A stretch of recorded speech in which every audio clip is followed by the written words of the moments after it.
Olá, terceiro ano AFD, terceiro BFD, disciplina Fundamentos Filosóficos e Sociológicos da Educação. Nós estamos numa série falando sobre alguns sociólogos muito relevantes. Começamos com o conservador Auguste Comte, falamos sobre Emile Durkheim, falamos também sobre Weber, outro conservador, e recentemente falamos de Engels e Marx, que são dois pensadores que estão na mesma linha no que nós chamamos de marxismo. A partir de agora, nós temos ao menos 3 autores que são centrais para concluir esse ano letivo de 2020, que é o professor Florestan Fernandes, um sociólogo brasileiro, fundador da sociologia crítica no Brasil, o italiano Antonio Gramsci, foi um grande sociólogo também, que não deixou uma obra escrita, mas lutou contra o fascismo na Itália. Eu pretendo trabalhar o aspecto político, econômico e educacional de Antonio Gramsci, cujo léxico está presente na realidade brasileira, e falar bastante de outro brasileiro, que é o Paulo Régulos Freire, ou conhecido como Paulo Freire, o patrono da educação no Brasil. Então, o Florestan e o Freire, irei dedicar uma quantia considerável de vídeo a esses dois autores, primeiro por serem brasileiros e em segundo porque eles estão no centro desse nosso terceiro trimestre. Nunca é demais reforçar para vocês, mas a escolha dos autores que é feita aqui, não é uma escolha do professor. Ela vem dentro da matriz curricular da disciplina e eu, como educador, trabalho essa matriz com vocês conforme está no planejamento, que vocês podem, inclusive, acompanhar. Bom, do Florestan, eu vou trabalhar mudanças sociais no Brasil, o negro no mundo dos brancos, capitalismo dependente e classes sociais na América Latina, sociedade de classe e subdesenvolvimento, revolução burguesa no Brasil, a integração do negro na sociedade de classes, o que é revolução, que tipo de república e o significado do protesto negro. Eu fiz 4 apostilas menores para que vocês consigam ter uma noção essencial do corpo do que nós iremos trabalhar acerca do Florestan especificamente, e fiz uma apostila maior, que é a apostila autor 12, Florestan Fernandes. Para subsidiar os vídeos, eu irei utilizar essa apostila maior. Tem 2 obras aqui no final, PT em Movimento e Em Busca do Socialismo, que eu não irei trabalhar com vocês. Está na apostila, caso alguém tenha alguma curiosidade em ver o que ele fala, as críticas que ele faz no PT, o partido no qual ele se candidatou, está ali. Bom, vamos lá.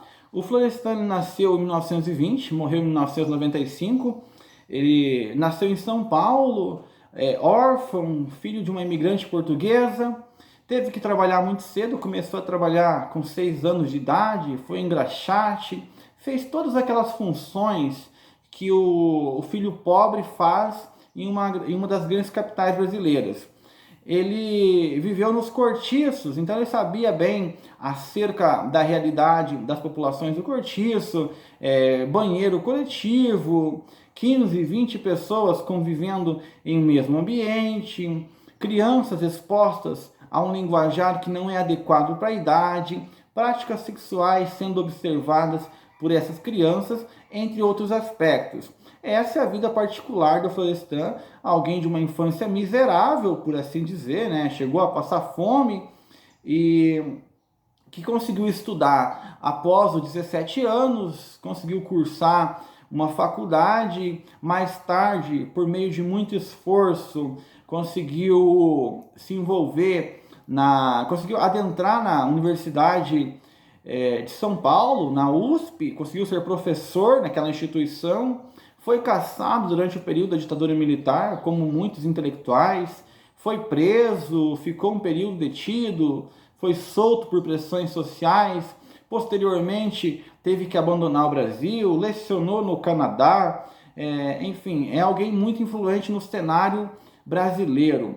O Florestan tem obras memoráveis sobre a formação do Brasil. É alguém que escreveu, por exemplo, desde a chegada dos portugueses, como se deu esse processo de formação do Brasil, ou seja, da vinda dos portugueses, da relação com os indígenas. Ele fala muito, ele tem uma obra que ele fala muito dos tupinambás, então ele comenta como se deu esse processo de interação.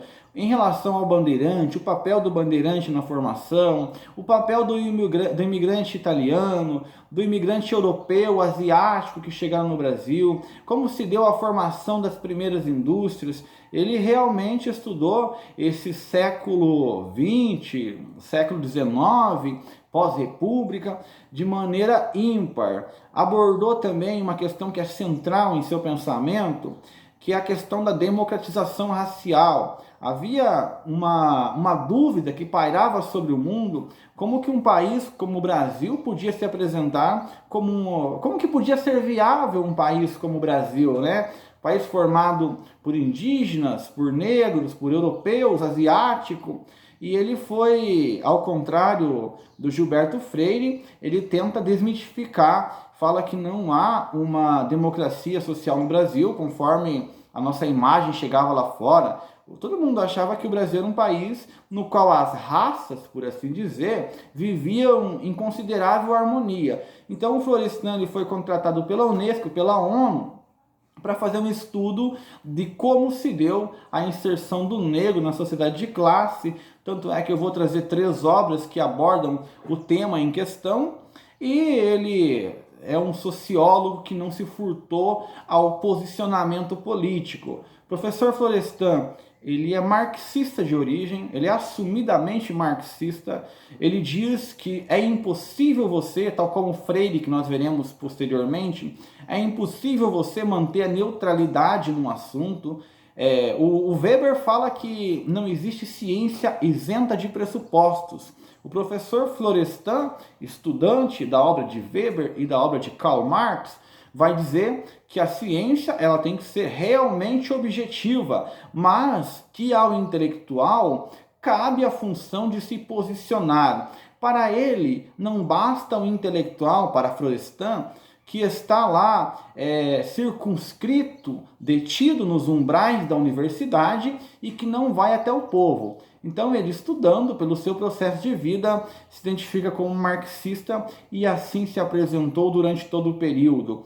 Ele tem várias entrevistas disponíveis no YouTube, na Vox Populi, no Roda Viva. Foi um dos mentores do então presidente do Brasil, Fernando Henrique Cardoso. Fernando Henrique é um dos pupilos do Florestan Fernandes. Mas assim, o Fernando Henrique acabou seguindo uma linha mais liberal, contrária à posição do seu mestre. Bom, continuando falando um pouquinho sobre a trajetória política dele. Ele foi deputado, teve seus direitos cassados pela ditadura, foi um deputado da Constituinte, então muito que nós temos na Constituição de 88 teve a participação direta do professor Florestan Fernandes. Ele vai morrer em 1995, decorrente de alguns problemas de saúde.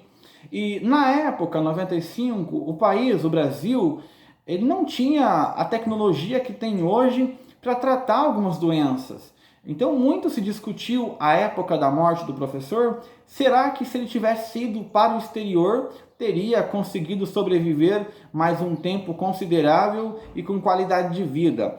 Tanto é que nesse período, em 95, quem era presidente do Brasil é o FHC. O FHC viu que o seu mestre estava doente e propôs, olha, eu sei que o senhor não vai ter condição de custear um tratamento no exterior, mas eu envio o senhor para tratar lá no exterior, para ter um tratamento de primeiro mundo, de ponta. E o Florestan, ele rejeita esse tratamento. Ele prefere se entregar aos cuidados de uma medicina brasileira que ainda muito limitada pelas condições de tecnologia. A gente está falando da década de 90, um país em contínua reconstrução, configurado ali, muito afetado pelas mudanças que teve no leste europeu, pela configuração de mundo, um país endividado com o FMI e que tinha um sistema de saúde, se hoje já é precário, era muito mais precário ainda. Então o Florestan acaba sendo mais uma vítima e ele rejeita o tratamento proposto pelo Fernando Henrique, porque diz assim: se o brasileiro médio não é capaz de acessar um tratamento no exterior, não é lícito eu, enquanto professor, por ter uma proximidade com o presidente da República, ter direito a um tratamento diferenciado. Esse é o contexto de produção da obra do professor Florestan. Ele, como deputado, ele tinha muito pouca opção para filiação partidária. Vale lembrar que, por exemplo, ele é um marxista, então está ligado às correntes de pensamentos partidárias da esquerda. Se você pensar no período de 46 a 64, o PCB, Partido Comunista Brasileiro, estava na ilegalidade, não podia concorrer a cargos políticos. A partir da década de 70, 80 mais exatamente, quando começa a abertura gradual do regime, primeiras eleições municipais, estaduais, até em 85 ter o pleito que o José Sarney de um lado ali, e o Tancredo contra o nosso conhecido, notório Paulo Maluf. Então, quando tem esse pleito ali, muitos partidos de esquerda ainda estão na ilegalidade, e aí o Florestan ele atua politicamente nas linhas do PT, e sempre criticando que o PT não era um partido de esquerda, que ele estava no PT por falta de opção. Ele sempre foi um crítico da política do FHC, segundo a sua concepção, apesar dele não ver o pupilo no poder, mas ele poderia ser chamado quase de um profeta. Ele dizia que o Brasil não podia mais se submeter à vontade estrangeira, a saber de qual estrangeiro? Dos Estados Unidos da América e do Fundo Monetário Internacional, chamado de FMI, que impunha as grandes sanções econômicas para os países em subdesenvolvimento na América Latina. Então, nesse contexto, ele é alguém que critica de modo absolutamente claro e enfático, categórico, qualquer tipo de política liberal, neoliberal. Para ele, o caminho para um país justo, igual, democrático, conforme veremos nas obras posteriores, é uma aliança ligada à esquerda, rompendo com os vínculos desse capitalismo dependente. Segundo Florestan, enquanto os Estados Unidos existirem como país desenvolvido e parte da Europa, só vai sobrar os países subdesenvolvidos o que eles deixam. Enfim, eles não injetam tecnologia nos países dependentes.